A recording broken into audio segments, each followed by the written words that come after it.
Momentos de alegria, lição 10, em solidariedade. A tua mão é uma solidade única. A terra se encontra repleta de pessoas que, por uma ou outra razão, foram conduzidas à solidão. Fugiu da solidão? Conduzidas à solidão. Este fugiu do mundo, receando agressão, marcado por dores íntimas que o acompanham desde a infância. Esse afastou-se do convívio social por haver sofrido o que considera uma injustiça.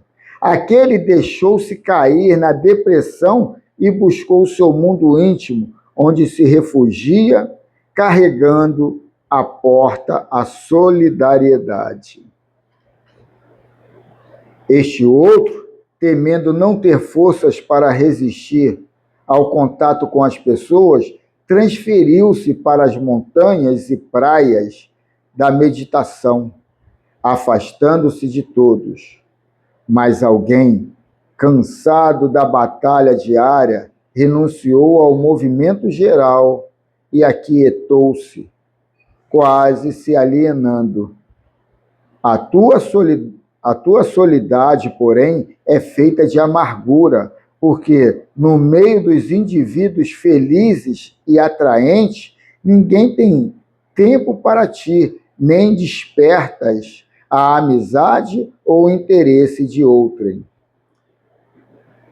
Esta situação infligente é causa de martírio. No entanto, considera a situação e acerca-te do teu próximo. Ele talvez se encontre em estado equivalente ao teu. Não é feliz, apenas parece. Faz ruído para dissimular o que se passa no íntimo. Chama a atenção por necessidade e, preocupado com os próprios problemas, não dispõe de capacidade mental e emocional para identificar os teus. Acerca-te dele com discrição e bondade, contatando que doar afeto resulta em recebê-lo. Toda a oferta espontânea se transforma em intercâmbio, no qual cada um reparte um pouco daquilo que dispõe. Mesmo que o vazio interior permaneça, preenche-o de ação positiva pelo teu próximo, dando-te conta que o bem que lhe propicia e que gostarias de receber já se encontra em ti. A estrada de todos aqueles que buscam a verdade é caracterizada pelo silêncio, pela soledade. Gandhi, que a milhões de vidas beneficiou, na soledade interior, construiu as resistências morais para doar com alegria a existência à causa abraçada. Teresa d'Ávila, fascinada pela fé e mal vista no monastério, seguiu sozinha até o pleno encontro com Jesus. Pasteur, ridicularizado pela presunção dos falsamente doutos, insistiu nas suas pesquisas até oferecer à humanidade a demonstração de suas descobertas. Os ocupados com a busca do bem não dispõem de tempo para repartir com os ósseos, os saciados, os gozadores. Liberta-te das ataduras da autocompaixão. Renova-te e avança no rumo dos objetivos elevados.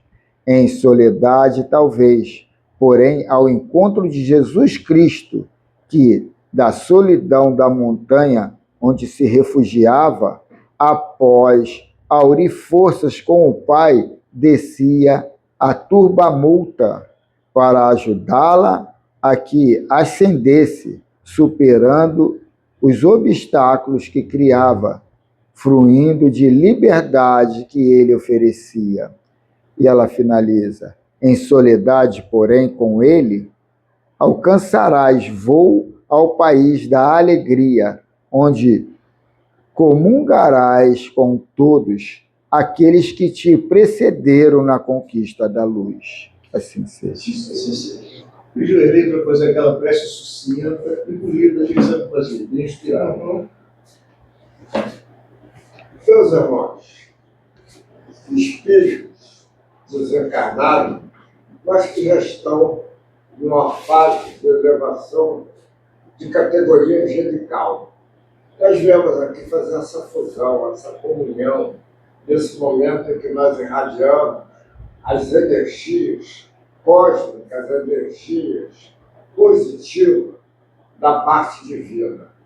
E assim sendo, nós queremos agradecer, contando com a cooperação de todos nós encarnados e desencarnados, para que esse trabalho de exercitar as pautas, aquilo que está narrado ali no livro, possa transmitir para nós uma sensação de vibração tal qual nós precisamos nos dar esse tipo de comunicação um ao outro, fazendo assim uma cooperação, uma comunhão e assim realizar uma condição de crescimento espiritual, de crescimento mental. Assim agradecemos e contamos com o apoio de todos nós, encarnados e desencarnados, para a limpeza psíquica. Essa limpeza que vem do alto, que é diferente do terra-terra, ou seja, das coisas da crosta terrena, da atmosfera terrena. Então, é as boas novas que estão chegando através dos mediadores que buscam essa irradiação, trazendo para nós as lições atuais. Essas sim são as novas, são as novidades que vêm do alto. Portanto, nós agradecemos, pedimos fortalecimento cada vez mais dentro da doutrina, que é o nosso alvo para a modificação, para a regeneração, para a nossa mudança interior, lançada para o exterior. E assim o nosso trabalho, nossa leitura, nossa comunhão possa se fazer presente e nós darmos com a nossa bússola, que são as lições amparadas pelos espíritos trabalhadores da seara cristã. Que a paz divina esteja entre todos nós. Que assim seja. 4 minutos foi sucinto, hein?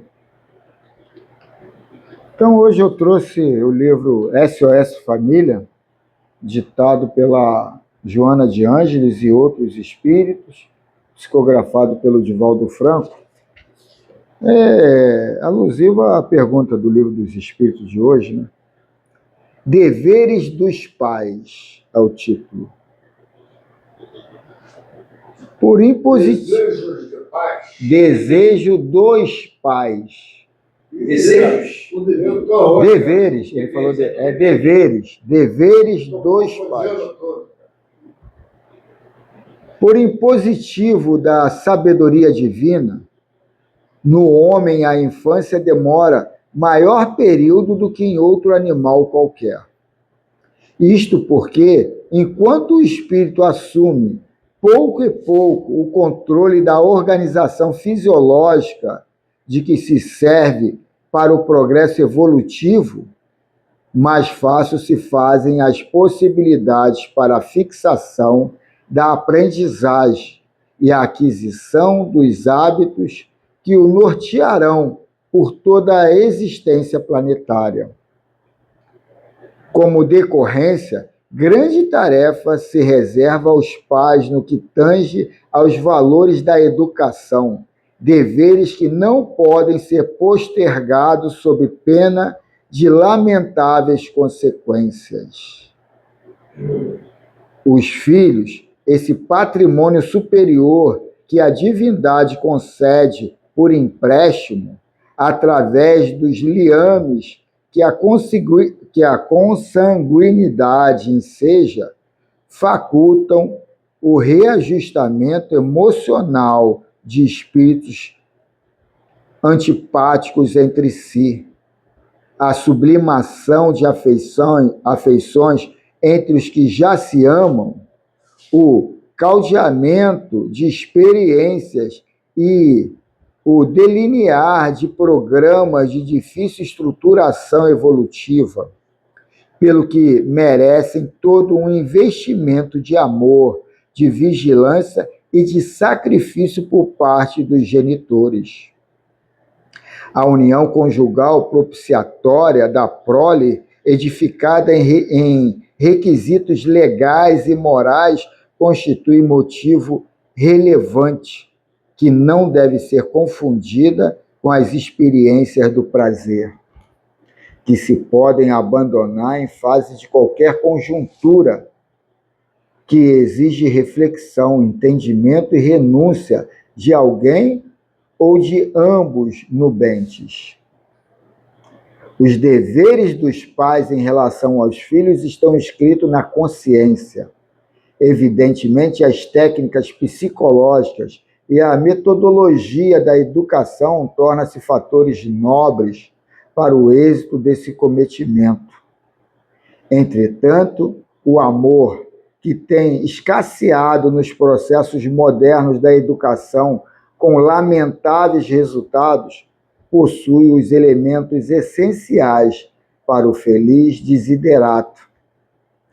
No compromisso do amor estão evidentes o companheirismo, o diálogo franco, a solidariedade, a indulgência e a energia moral de que necessitam os filhos no longo processo de aquisição dos valores éticos, espirituais, intelectuais e sociais.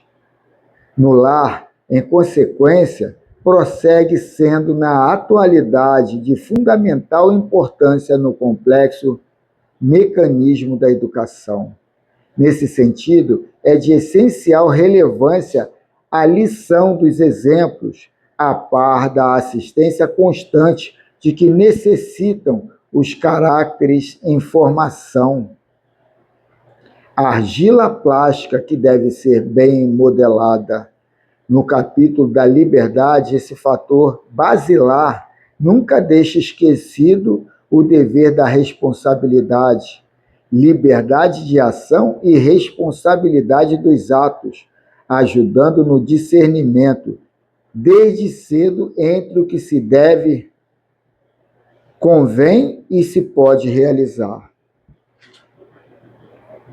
Plasma na personalidade em delineamento do filho os hábitos salutares. Diante dele, frágil de aparência, tem em mente que se trata de um espírito comprometido com a retaguarda, que recomeça a experiência apenas e que muito depende de ti. Nem o excesso de severidade para com ele, nem o acúmulo de receios injustificados em relação a ele, ou a exagerada soma de aflição por ele. Fala-lhe de Deus sem cessar e ilumina-lhe a consciência com a flama da fé retilante, que lhe deve lucilar no íntimo como farol de bênçãos para todas as circunstâncias. Ensina-lhe a humildade ante a grandeza da vida e o respeito a todos, como valorização precisa das concessões divinas. O que lhe não sucedas por negligência, ele te cobrará depois. Se não dispõe de maiores ou mais valiosos recursos para dar-lhe, ele saberá reconhecer e, por isso, mais te amará. Todavia, se olvidastes de ofertar-lhe o melhor ao teu alcance, também ele compreenderá e, quiçá, reagirá de forma desagradável. Os pais educam para a sociedade quanto para si mesmo. Examina a tua vida e dela retira as experiências com que possa brindar a tua prole. Tens conquistas pessoais, quanto já trilhaste o caminho da infância, da adolescência, e sabes de moto próprio discernir entre os erros e acertos dos teus educadores, identificando o que de melhor possuis para dar. Não te poupes esforços na educação dos filhos. Os pais assumem desde antes do berço com aqueles que receberão na condição de filhos compromissos e deveres que devem ser exercidos, desde que serão também, por sua vez, meio de redenção pessoal perante as consciências individuais e a kármica que reage aos fenômenos da vida nos quais todos estamos mergulhados. Que assim seja. Isso, bem conservador, né? Eu não digo conservador, eu falo bem objetivo, né? Ele está dando uma visão de como ele vê. Ele não, é ela. Ela. Mas é psicografado por Nicole, né? Não, é psicografado, mas quem dá o conceito ali é a Joana. Faz algumas modificações ali. Eu não acredito, agora, não. Olha só, É. eu achei um negócio interessante aqui no Livro dos Espíritos. Eu pensei por coincidência, a primeira vez que eu vejo isso. A pergunta de hoje é 583 do Livro dos Espíritos. Tá? Eu achei muito interessante, aqui no final você vai ver. Pergunta: são responsáveis os pais pelo transviamento de um filho que envereda pelo caminho do mal? Interessante a pergunta. Vou repetir ela de novo. São responsáveis os pais pelo transviamento de um filho que envereda pelo caminho do mal, apesar dos cuidados que lhe dispensaram? Você cuidou a vida toda para escolher um caminho diferente, né? Vamos dar a resposta. Não. Porém, quanto piores forem as propensões do filho, tanto mais pesada é a tarefa e tanto maior o mérito dos pais, se conseguirem desviá-lo do mau caminho. Aí tem uma sub-resposta aqui na letra A. Se um filho se torna homem de bem, não obstante a negligência ou os maus exemplos de seus pais, tiram estes daí algum proveito? Aí, isso aqui que eu achei interessante. Tiram algum proveito? Vamos lá, vou repetir de novo. Se um filho se torna homem de bem, não obstante a negligência ou a maus exemplos de seus pais, tiram estes daí algum proveito? Aí ele colocou como resposta aqui: Deus é justo. Primeira vez que eu vejo dos espíritos ele colocar tão claro, Deus é justo, botando Deus como justo. Eu achei muito, ele foi muito direto aqui. É claro, mas é abstrato, né? Porque Deus é justo. Ele falou o quê? Tu define Deus como o quê? Consciência suprema do universo. Deus não é bom, Deus não é mau. Deus é Deus. Deus existe, Deus é justo. Então ele fez uma pergunta, depois ele botou ao contrário. A primeira pergunta, se os pais educam bem, tal, mas o filho caminha errado, eles têm responsabilidade com isso? Não. Agora depois ele faz outra pergunta. Se os pais são errados e o filho vai na vereda do bem... Eu entrei nessa aí, porque eu estudei certinho aí, mas bem legal mesmo.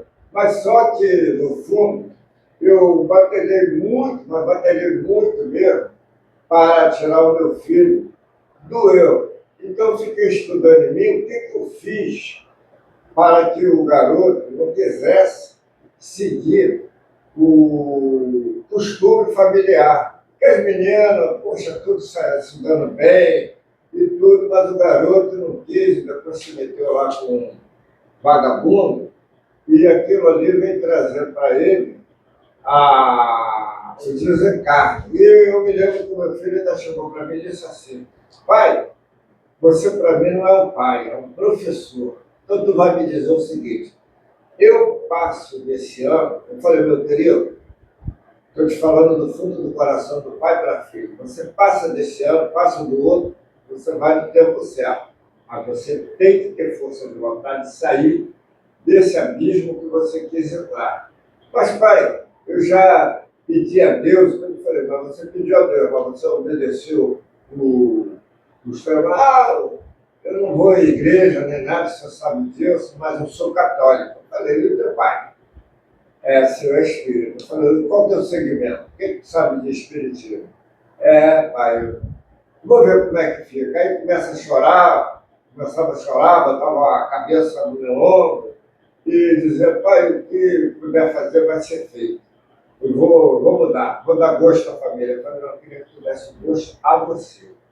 Então, quer dizer, tive aquela polêmica com ele até ele desencarnar. Mas, Ele, o que tu quis dizer que ele era católico e você era espírita? Não, ele que falou. Não, sim. Ele falou, eu sou católico, só não vou na igreja. Mas e eu? Eu sou o quê? Por que tu quis afrontar a tua crença com a crença dele? Né? Rei, esse exemplo aí que você, só um minutinho, tá? Que você colocou, ele é muito bom, porque a vida, você vai se moldando conforme ela vai passando, o plano existencial daqui. E você vê uma coisa, eu vejo muito que está à minha volta. E eu vi isso lá atrás. Na realidade, alguns parâmetros que seus filhos vão seguir, e você como filho seguiu, foram parâmetros que você viu seu pai mudar. Sem dúvida. Meu pai para mim foi um exemplo. Por exemplo, eu cito muito o Carlos. O Carlos, para mim, está de parabéns nisso. Eu já conversei isso com o Almir. Esse negócio de trazer as filhas para a casa espírita. Que era o caminho que ele teve ali, que ele encontrou. Por quê? As filhas de Carlos, elas são moldadas dentro de uma ótica moral de senso crítico. Porque o que acontece? O teu filho sabia que era errado, mas ele não tinha o senso crítico para sair e gostava. Então, cara, tu tem que moldar sempre teus filhos em cima de uma coisa chamada senso crítico. Tem hora que eu penso que não, eu não vou dizer que de repente é uma culpa tua. Talvez algumas coisas que você, alguns deslizes que você tenha dado no passado, possam ter resultado nisso, mas não digo que é isso. Agora, a moldagem moral dele é ele saber, que eu acho que é o principal, é ele saber que ele tem o senso crítico. A partir do momento que a pessoa tem um senso, não, pera, esse caminho eu não vou. Pode ir, cara. O Carlos não trouxe as filhas dele, o espiritismo, ele levou o espiritismo para a filha dele. Isso. Desculpa, Carlos, desculpa a colocação dele. Eu vejo. Era o centro, né? Mas ele levou o conhecimento espírita. Não, mas eu vejo. A doutrina espírita eu vi não como uma coisa religiosa, e sim uma filosofia mais iluminada do que a filosofia dos filósofos da Terra. Mas o que foi o separador de águas ali para mim foi logo quando eu comecei no casamento. Eu era solteiro, boa pinta, com dinheiro, com carro. Eu tô duro porque eu perdi 5 fazendas aí pagando motel. Aí, quer dizer, quando eu casei, e logo no início, há um tempo de você se enquadrar, se processar uma nova vida. E ali, depois de umas besteiras, eu cheguei e falei, eu tenho que mudar a minha vida, senão eu perco minha família. Eu não ia para casa religiosa, eu não ia para lugar nenhum religioso. Isso aí que você colocou como teu passado, isso aí não é coisa teu não. Você viveu, como assim como eu, você viveu um momento que você tem que ver tudo. A partir do momento que tua vida acabou, ficou lá para trás. Não, sim, mas eu vejo isso. Eu vejo isso. Não é mérito, não. Não, sim, eu vejo isso como. Eu nem coloco isso. Eu vejo isso como amadurecimento do ser. Eu cheguei ali porque era meu estado de espírito ali. Porque tudo me sufocava. Solteiro, não tinha responsabilidade com nada. Eu tinha, sim, a família, eu era o financiador do grupo da minha mãe e meus irmãos, eu era ali o principal. Mas de uma forma tão suave que aquilo não pesava para mim. Depois, quando eu casei, fiquei no aluguel com uma esposa que já estava grávida, que logo de início eu casei no dia 12, a minha filha nasceu 2 meses, 3 meses depois. Aí, quer dizer, logo de início veio... Aí depois veio uma ninhada de filhos, um atrás do outro. E aquilo tudo gerou uma responsabilidade que naquela encarnação ainda não tinha. Você sentiu a responsabilidade? Não, eu senti não, eu pagava a responsabilidade. Ali não tinha, ou você sai correndo fazer que nem meu pai, abandona tudo, ou você abraça ali e vê qual é o melhor caminho. E ali caiu a ficha. Meu lado mais moleque, mais devasso, isso aí eu tenho que, cada vez ir apagando. E dessa época para ser espírita, eu demorei aí uns 8 anos ou mais, por aí. Quer dizer, em relação ao tempo. Aí, quer dizer, não tem... A religião é um problema grave, mano. É um problema grave. O Erlei toda hora toca nesse conceito de religião. E espiritualidade é outra coisa. Religião te põe ali, sabe?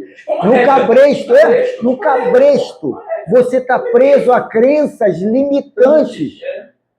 Isso aí não salva ninguém do inferno, nem leva ninguém para o paraíso. Isso aí tu cria um rótulo e você está adestrado àquilo. Então a gente fica, católico, evangélico, espírita. Você tem que se espiritualizar. Eu vou te falar uma, eu ganhei um bilhete de Mega Sena. Quando eu comecei a namorar a Simone, assim que a gente ficou noivo, alguém me conhece. Vamos lá, vou te levar num lugar que talvez você goste. Como uma sessão de Arildo. Alguém me conhece. Não gostei, não entendi.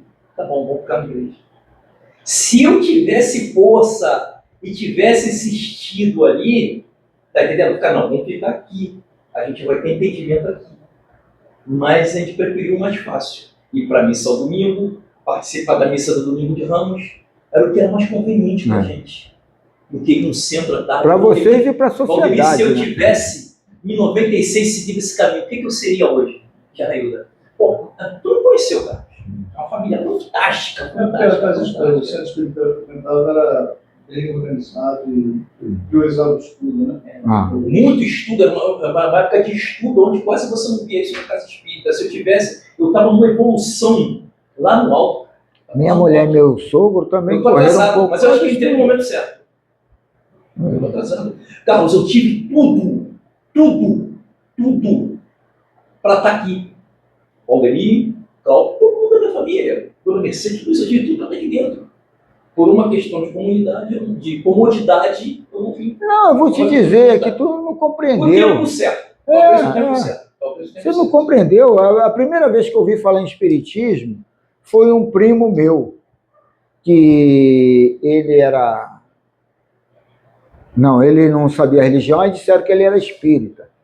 A minha família quase toda era do candomblé ou da Umbanda, nem sei direito o que era. Mas também tinha muita gente que eu respeitava, tá? O pessoal do candomblé, até que dentro da minha família, eu respeito isso aí, tá? Eu frequentava muito ali. Mas os evangélicos, cara, me assediavam de uma forma ferrenha. Eu tinha um senhor que, me levava para dentro de uma igreja, lá dentro do Jacarezinho. Eu morava em Tomás Coelho, lá para dentro do Jacarezinho. Cheguei a muitas igrejas. Aí essa daí era congregacional. Na frente tinha uma igreja, mano. O pessoal gritava o tempo todo. Eu ficava assim, o que é isso? Aí eles, não. Eu dei uma sorte que o pessoal, o meu sogro era batista, né? Igreja batista, perguntava todo domingo pela igreja, e o pessoal de frente, que era muito amigo da Beth, eles eram batistas. Esse pessoal tem uma cabeça totalmente diferente. Ninguém fica na tua cabeça eles sabiam que a gente era católico, mas ninguém fica na tua cabeça azucrinando para te vender. Os caras deixam você, não, o pessoal batista, cara. Batista, anglicano, eles são totalmente diferentes, cara. A gente tem essa obsessão, não. A obsessão de querer modificar o próximo, isso aí é obsessão. Agora, ser focado na reforma, cara, Isso aí é uma coisa que às vezes a gente corre disso por ainda não estar preparado com essa responsabilidade tão grande. As minhas filhas são católicas, esse pessoal ajudou muito minhas filhas no caráter delas. Porque eles viviam sempre, Michele pegava elas, são católicas, mas só tem que também, por causa da proximidade com eles, tem muita cultura batista. Por quê? Eles nunca chegaram, Mariana, Laura, vamos para a igreja. Não, eu sou da igreja do teu avô. Nunca chegaram e falaram, não. Viviam e o que acontece? Eles têm a consciência, é que nem nós. Nós também somos assim. Eu não se considero espiritual. O que importa para a gente é que a gente deixe a mensagem. A gente, cara, cada um de nós é um disseminador de mensagem. A gente não vai mudar o mundo, você não vai mudar o mundo, alguém vai mudar o mundo, errei a porta, não vai mudar o mundo. A gente tem que ser um disseminador de mensagem. Por quê? Só que você tem que lançar dúvida. Só que a gente tem que aprofundar o nosso conhecimento da doutrina espírita. É muito bonito, muito legal, mas eu volto a insistir. Cara, tem que ler os livros. Tem que ler. No meu TikTok, todo mundo falou essa Bíblia aí. Meu TikTok toda hora cai isso. Tem que ler os livros. Porque o catolicismo, eu vou te dizer, o catolicismo, a igreja evangélica, quando você desencarnar, tu vai estar naquela egrégora, mano. Tu vai ser levado para aquela egrégora, mano. Isso aí é magia negra, mano. Sabe? Isso aí é uma magia que vai te levar para um mundo no qual causa fins. E por aceitação. Aí quer dizer, esse, aquilo, ele não vai ter, sabe, aquela liberdade de falar, eu sou Deus, eu faço o meu mundo, eu sou o responsável da criação do meu mundo. E aí, coisa que a Igreja Católica, a Igreja Evangélica tem um salvador, tem um ditador lá em cima, que você tem que ficar ali. Você nunca vai ser nobre, você vai ser sempre o vassalo ali, ó. A levar na cabeça. Uma fala ali sobre Jesus ali, cara, muito legal no final. Por quê? O Jesus que você vai ler no livro de história, o Jesus era mais anarquista, era mais revolucionário, e o pessoal tinha medo dele por quê? Pô, vão tirar aqui a minha mão de obra, né, mano? Então, quer dizer, isso tudo, esse negócio de religião católica, eu fico assim, pô, cara, a gente está na casa espírita, não fala nem no espiritismo, fala de católico, espírita, um contra o outro, era totalmente diferente. A interpretação errada da religião espírita, né? Espiritismo de religião tem, mas não é essa religião tradicional. A religião no sentido de você se religar a Deus, você reconhecer, né, uma organização disso tudo aí, para nós, falando de eu sempre gostei de uma coisa que esse nome aí, Deus também, já não soa tão... Né? Mesmo todo separado, ela sempre falava isso. Simone, seu pai é chato, seu pai é chato, seu pai é chato, seu pai é chato. Eu entrei aqui, porque eu me achei chato, um pouco chato. Eu tenho que ser mais chato. Não, tem que ser bom, chato. Não tem que ser mais chato. Principalmente quando eu estou comigo mesmo. Mais chato comigo mesmo. Não, mais chato com mais chato que isso aí. Não, mais chato com ele mesmo, aí tá. Então vamos para o Miramês. Disseca essa pergunta aí, no Jogo de Ângeles. Muito boa essa. Eu gostei disso aqui. Deus é justo. A resposta, eu nunca tinha visto isso, esse comparativo tão explícito da justiça de Deus, cara. Mas é que tá. Dentro do livro dos Espíritos. Foi uma frase simples e bem explicativa. Deus é justo. Deus é justo. Esses deveres dos pais, está escrito na consciência, né, mano? Só que o problema é quando a gente está castrado ou está assim, amarrado numa crença no qual a gente aposta todas as fichas e conduz todo o rebanho para ali dentro, né, mano? Vai ser mais mão de obra para aquele malandro lá viajar de jatinho para lá e para cá. Quer dizer, o problema todo desse negócio de religião é eu e minha família. Mano. Religião é eu querer o de melhor para os meus filhos. Ontem, foi ontem? Não, foi ontem. Não, foi ontem. Não, foi anteontem, que foi feriado, sexta-feira.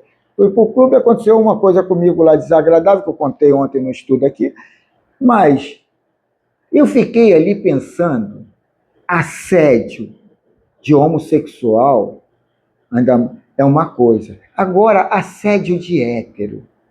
Ainda mais assédio em cima de uma garota novinha, que isso deve ser o normal na sociedade. Olha a ferida que deve causar ali, ou o machucado que deve causar ali naquela criatura.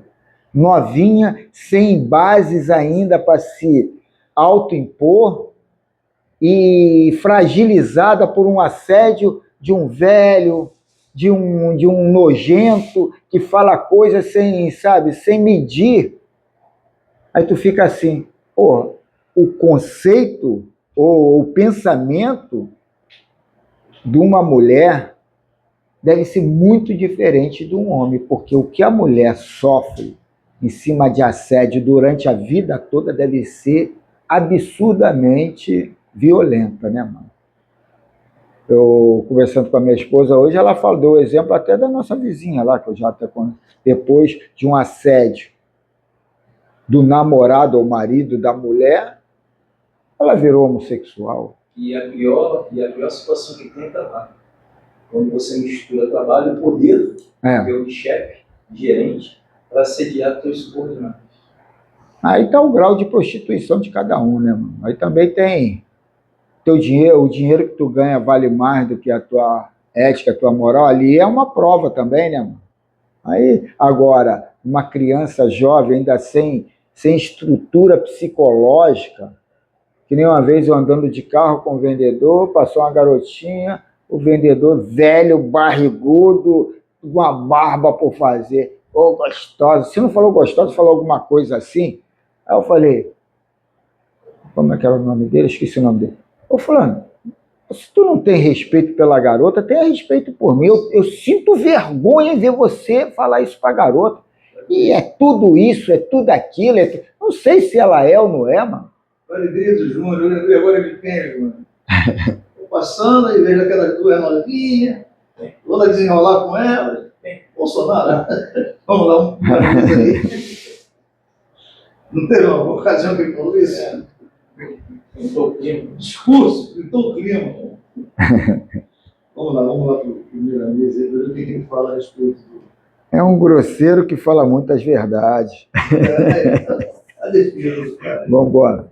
Filosofia Espírita, ditado por João Nunes Maia, pelo Espírito Miramês.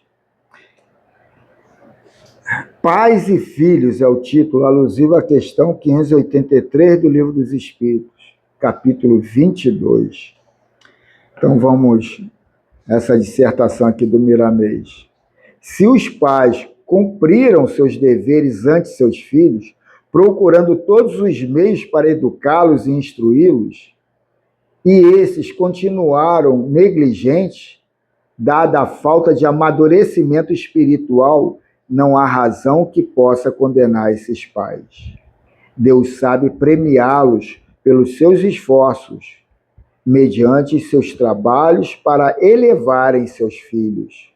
Somente Deus é o Pai verdadeiro que sabe o que fazer com os espíritos ainda ignorantes. Ele, o Senhor de todas as coisas, não tem pressa, nem se aflige com simples incompreensões, mas não para de ensinar pelos métodos criados por ele em favor de todas as criaturas. Ninguém tem o direito de julgar os irmãos que ainda não despertaram para a luz do entendimento. Os que estão servindo de mestre para eles, se retrocederem no tempo, ver-se-ão na regressão com as mesmas falhas e as mesmas dificuldades em aprender as leis de Deus e vivê-las. Do mesmo modo, quando os filhos têm pais ignorantes que mostram a eles somente maus exemplos de vida, esses que compreendem as leis devem tolerar seus pais, procurando ensinar-lhe pelo exemplo de vida reta. Se continuarem endurecidos, não há dúvida de que o exemplo fica como dever dos filhos bons e que amam seus genitores. Os pais, de qualquer modo, não são contra os seus filhos. e já fizeram alguma coisa por eles. Assim, é bom que observemos o que anotou Marcos no capítulo 9, versículo 40. Pois quem não é contra nós, é por nós. Se eles não são contra seus filhos, é porque são por eles. Entretanto, as suas condições espirituais, por vezes, não suportam uma vida reta para dar aos filhos exemplos enobrecidos. Quando os filhos não assimilam a conduta reta dos pais, ou quando os pais não compreendem os filhos por suas vidas retas com Jesus, os que estão agindo no bem não têm culpa por aqueles que não puderam aprender por falta de maturidade espiritual. Diante da pergunta dos Espíritos em O Livro dos Espíritos, em que nos inspiramos para escrever esta página, a resposta foi dada mais inteligente. Mais inteligentes, em se referindo ao que não se interessa em educar o outro, que, mesmo assim, se torna homem de bem. Deus é justo. Quem procura fazer o bem e o ambiente lhe é desfavorável, não deve esmorecer, porque o Senhor está vendo tudo e sabe o que fazer com o de boa vontade. Os novos discípulos de Jesus que se encontram na doutrina dos Espíritos não devem esmorecer, nem devem ser tomados de frieza no bem coletivo, porque é batendo na tecla que a nota sai. Os luminares de hoje já foram ignorados ontem. Pais e filhos vieram em um só lar por uma razão de ser, para trocarem experiências, para aprenderem a amar uns aos outros, como diz o Mestre. Não deves perder a oportunidade a ti oferecida. Aproveita que uma nova reencarnação pode demorar.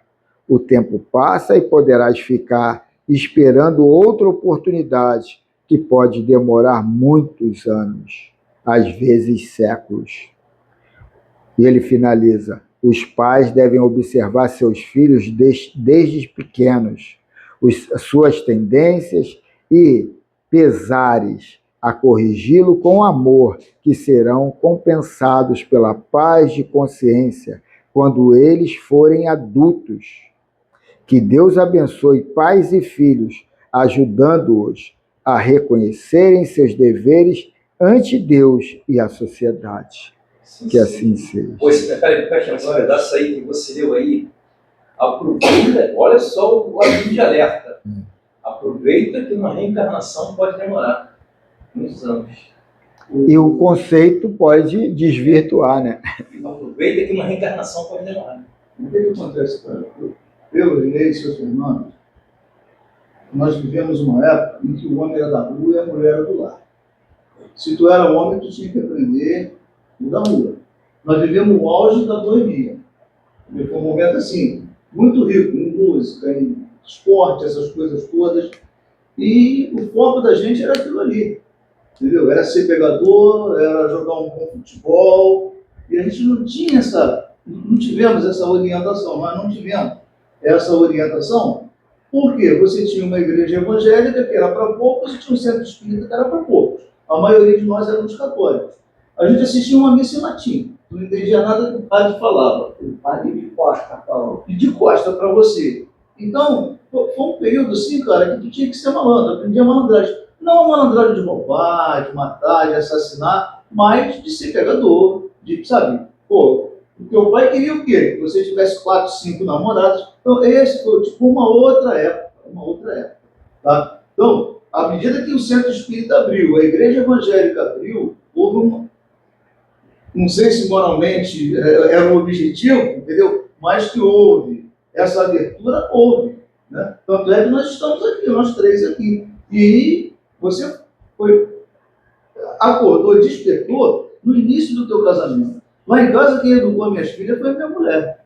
O conceito que eu passei para ela foi o seguinte, ó, sexo é a coisa mais gostosa do mundo, mas se tu vier para casa de barriga, você vai se virar, entendeu? A não ser que você tenha um trabalho para você se sustentar. E a outra, não enrola ninguém, que se souber que tu foi traíra com alguém, porra, tu sai da minha vida. Por mais, foi a mãe que ensinou, o mérito da mãe delas. Tanto é que comigo elas têm um pé atrás até hoje, entendeu? Eu fui curto e grosso, entendeu? Eu fui curto e grosso. Sempre fiz essa colocação. Tivemos vários embates por causa de coisa boba. Você cobrou honestidade ou você não foi honesto nisso, naquilo, entendeu?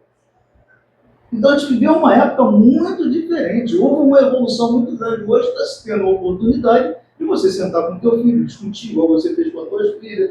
Eu ainda consegui puxar a Roberta de aprendendo espiritismo, mas Mônica eu não consegui puxar, entendeu? Esses dias não, essa semana nós tivemos lá um embate, eu e ela. Que ela veio cobrar que vão fazer 3 anos da morte da irmã e vai ter que fazer exumação, aquela coisa de pegar os ossos, o que vai fazer, a irmã quer que jogue a cinza no mar, e me cobrando, e você, o que você acha e tal, sabe, um tipo de querer me confrontar para ver o que eu ia falar para me criticar. Eu disse, cara, tua mãe é espírita, você é espírita, eu sou espírita, tua irmã não é. A visão de nós três é uma, a dela é outra. Porra, ela não acompanhou a gente, faz a vontade dela. Se for preciso, eu vou lá no dia. Quer que eu vá? Eu vou com vocês, acompanho. Entendeu? Então, quer dizer, você vê o tipo de cabeça, sabe? Mas o que eu quero dizer é isso. Nós três aqui vivemos um momento. E um momento com bastante oportunidade, um momento de luta histórica. Pronto, não vou falar mais nada. Eu tive uma infância muito conturbada, porque eu não tinha a referência do pai. Eu não tinha a referência da mãe, 100%. Minha mãe era empregada da casa da minha tia. Minha mãe tinha um medo danado da gente fazer algo que criasse um prejuízo para a família da minha tia. E a gente era jogado na rua. Eu lembro uma vez, um episódio do Malu Mulher, que a mulher achou que estava grávida e na cama ela foi lá e menstruou. E teve um choque, porque estava todo mundo já querendo um filho, compraram o berço e tudo, e era uma gravidez psicológica. E meus irmãos ali, também tinha umas crianças lá, coleguinha nossa, ali era um programa que passava tarde, acho que umas 10 horas da noite, mais ou menos. Aí, todo mundo... Por que todo mundo ficou assustado? Por que todo mundo ficou assustado? Aí a minha mãe, a minha tia, aí os adultos estavam ali, não tocaram no assunto. Vai aprender isso lá fora. Aí eu cheguei e falei, a mulher menstruou. Ela achou que estava grávida e não estava e menstruou. Aí sai sangue pela vagina. Quando tu queria saber isso? Não, eu que falei para ele, mas eu soube ali na molecada. E eu traduzi, e eu, da minha forma bocuda, eu não ponho ali a vergonha da situação. Eu ponho ali o que é, para mim não é vergonhoso. Eu me acho um cara na frente, sabia? O pessoal fala que não ter filtro é defeito, eu não me acho isso um defeito. Mas aí eu coloquei, a minha mãe e minha tia ficaram espantadas pela explicação que eu dei à molecada. Isso tudo não era para eu dizer isso, era para elas dizerem isso. E para tu ver o grau de educação que eu tive, nenhuma, na rua. E eu consegui assimilar na rua, sem a posição de um pai, sem ser jogado na rua, eu consegui pegar, coletar coisas preciosas para mim. E eu vejo... um colega meu que era bom de bola, hoje, se ele está no futebol, ele seria aí um Zico. Para tu ver como o cara era bom de bola. Quando o pai morreu, entrou para droga, nem sei da vida dele, foi morar numa comunidade em São Gonçalo, a gente morava no Tomás Coelho. Em São Gonçalo, dizem que estava como um cracudo. Isso porque o pai ali educou ele até bem ali, mas ele não comprou peixe para ele estava ali só se mascarando de filhinho enquanto o pai estava mandando. E a geração de vocês ainda teve teve um lado positivo, né? Que foi uma abertura maior, conhecimento ficou mais à vontade, mas teve um agravante que é a droga. Na nossa época, a droga era uma bebida. A gente não sei você, mas eu nunca vi uma maconha, um negócio assim. A gente não tinha acesso a nada disso. Existia, mas era muito retratado, né? Você tocou no assunto, mesmo tendo criado lá na favela do Madureira, sabe onde eu fui conhecer ver droga? Nós trabalhando na escola, nas invasões do Barreiro de Aluno. Aí, pior, eu tinha conhecido, já veio do Madureira trabalhar com eles, sabia que eles eram fazer nunca, puxaram na frente. Aí eu via com as coisas, comigo mesmo, você falou para fora, eu queria fazer, eu nunca vi isso não. Estou vendo aqui. Eu vi no futebol, né? Mas eu vejo isso com um amadurecimento, sabia? Não, mas eu não. Sabe por quê? Eu vejo por mim. Eu morava em frente ao juramento. O juramento era atravessar uma rua. Muita gente rolava droga. Tinha uns caras que jogavam bola, eles fumavam uma maconha, os caras eram elétricos na hora de jogar bola. Vou falar uma coisa para você. Ela foi educada, ela e os irmãos, que o pai dela morreu, eles eram muito pequenos, né? Ela foi educada e os irmãos pela mãe. Eu fui educado pelo meu avô. Meu avô era reprodutor, meu pai era o dobro do meu avô. Eu tenho um tio que era o meu ídolo, entendeu? Então, quer dizer, que também era outro. Então, se você vê a diferença, eu, Manel, Beto e tal, para ela, para os irmãos dela são homens de uma mulher só. O Mazinho só namorou Leci e casou com Leci. Toninho com Regina, entendeu? A gente não, a gente é eu, Zé Carlos, a gente era largado. Então, quer dizer, a mãe tem esse... É o que eu falo das minhas filhas. Se não fosse a Denilza, talvez, entendeu? Eu não conseguisse dar para elas o que elas precisavam. Porque elas são pessoas sérias, são pessoas honestas e tal. Tem lá os defeitos, mas tem um lado muito positivo que não fui eu que colaborei. Por quê? Eu fui educado pelo meu pai, cara. O negócio era namorar. Não, o homem em si, a juventude, quando eu passei a ter poder de compra, a minha vida mudou. Minha vida mudou. Até antes, não tinha namoro, não tinha nada. Depois do meu poder de compra, eu passei a querer pegar todo mundo, a namorar o tempo todo. Aí, quer dizer, mas isso tudo, quando eu casei, logo depois eu tive essa sensibilidade, eu tenho que me modificar, senão eu perco minha família. Particularmente, eu digo isso nos meus irmãos e eu, porque a minha saída efetiva mesmo lá na favela de Mangueira foi quando minha irmã se mudou para Irajá, levou minha mãe. Em 2008, estava com 60 anos. Então foi minha saída. Eu tenho lá muitos colegas, até parentes meus, eram viciados, mas eu nunca, entendeu? Eu sabia que eles eram. Mas naquele tempo eles pegavam, né? Escondido, né? Assim, até que, né? Na minha época também. Não, a gente sabia que existia, mas não era coisa pública. Não, Hoje. A minha geração não, a minha geração, todos nós nessa parte aí, mas a dele já teve envolvimento. A gente tem irmãos, tem primo nosso aí, super envolvido com isso aí, com essa questão da droga. Gente, eu queria dar uma travadinha aqui, eu queria trazer uma palavrazinha final aqui, alguém que não é nem espírita, mas falando sobre Jesus, até pra gente, eu não sei se vai dar para todo mundo escutar, dá para fazer o lado. Eu ouvi ontem. Tu ouviu? Ouvi. Deixa eu colocar aí, próximo ao aí. Aí eu estou assistindo quando eu fui. Vamos ver se a gente escuta aqui alguém que não é espírita falando sobre Jesus. Mas do ponto de vista até científico mesmo, porque a gente tem falado muito de energia aqui. Só um instantinho só. Eu só acerto aqui. O título é Onde está Jesus? Você sabia que tem mais de 6 mil religiões que acreditam em Jesus? E aí, qual que é a certa no final? Porque a testemunha de Jeová não acredita em carne. E acredita que no céu só vai 144 mil pessoas. A espírita acredita em reencarnação e existe uma confusão absurda sobre esse tema. A CCB prega que se a pessoa não for daquela religião específica, ela não vai para o céu. E é capaz de acreditar em purgatório, que é bem mais moral, inclusive. E está todo mundo usando o nome de Jesus ali no final. As pessoas elas têm um corpo lá que o corpo não tem, mas na sua maioria, pelo menos elas concordam em uns princípios que são: primeiro, Deus é bom. Segundo, o maior princípio é crescer.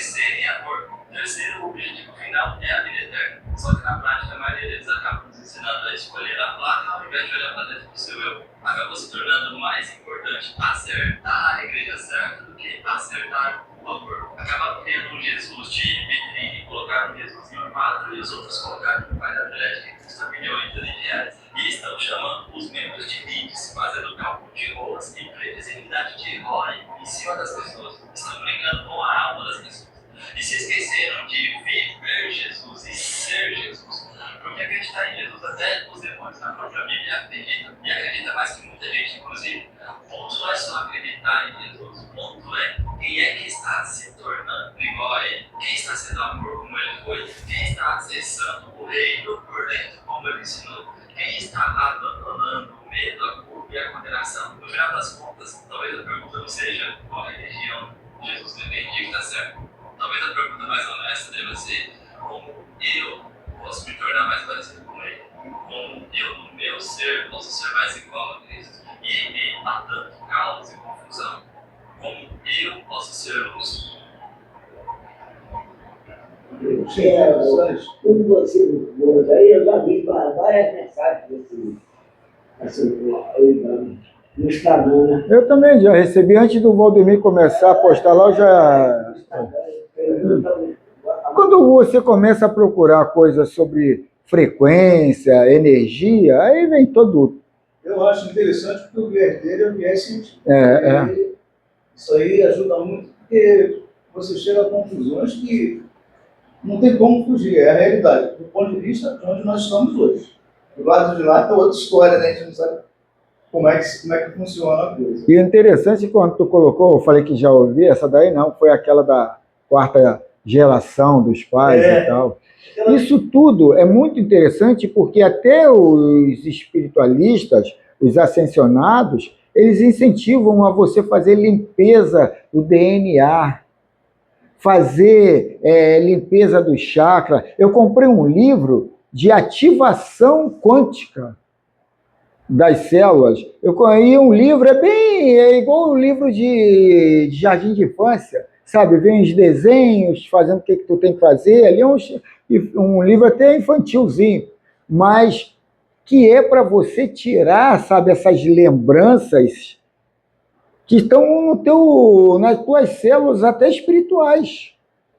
E aquilo ali tem um apelo na hora da tua decisão. Então aquilo ali não é você, mas te perturba a tomar uma decisão favorável àquelas lembranças. E a limpeza do DNA, essa ativação quântica, isso tudo são coisas para você tirar essas lembranças celulares da tua consciência.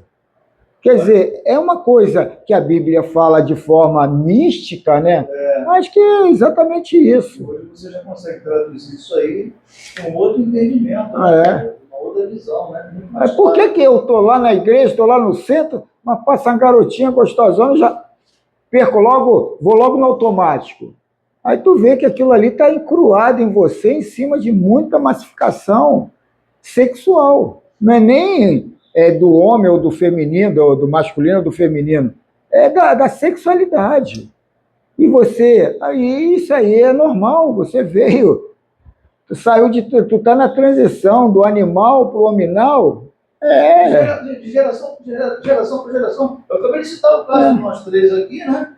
Vocês também pegaram, e a molecada que está chegando agora? E de repente estão muito mais espiritualizados do que nós. Muito. Eles já aceitam isso aí com maior facilidade. Né? Tanto é que o homossexualismo foi crescendo aí abundantemente. Não estou dizendo que é certo ou que é errado, entendeu? Mas, na nossa época, ser homossexual, cara, era um herói, cara. Porque lésbica nem falava. Nem tinha isso, era. Era mais crucificada do que o homem.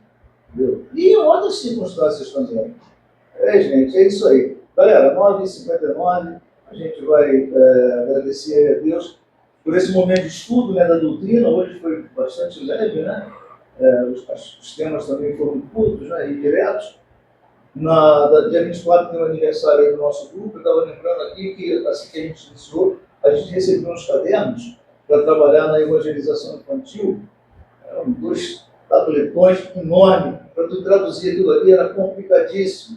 E hoje a coisa está dessa forma, né? Você pega um celular, ouve uma mensagem, bota um vídeo ali, você vê uma palestra ao vivo.